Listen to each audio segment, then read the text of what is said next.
bisa belakangan?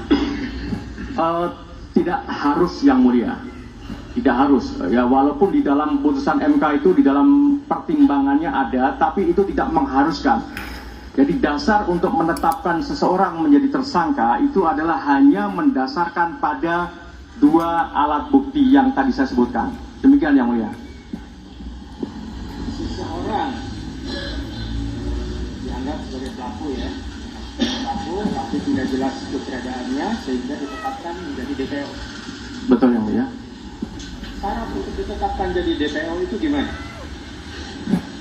Mohon izin yang mulia, syarat untuk ditetapkan dari DPO itu dari DPO-nya yang mulia ya. Dari DPO tentu di dalam biasanya dalam prosesnya ada katakanlah seperti contoh dalam putusan pengadilan menyebut bahwa seseorang itu menjadi DPO. Biasanya secara eksplisit itu dicantumkan berdasarkan pertimbangan dari hasil putusan pengadilan yang berkekuatan hukum inkrah, maka itu bisa saja dijadikan sebagai dasar untuk menetapkan hal tersebut.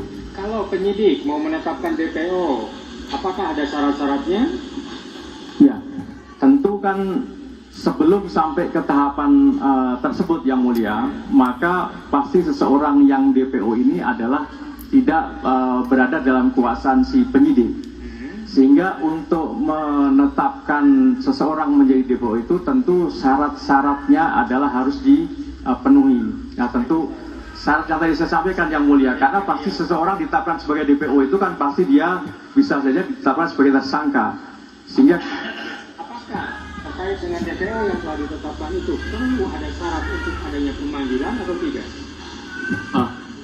Dalam praktek yang mulia kan bisa saja ada beberapa kemungkinan. Kemungkinan yang pertama kan ketika seorang melakukan satu tindak pidana, ya kemudian dia ditangkap tangan kan tidak perlu ada pemanggilan. Nah, yang tidak tertangkap tangan.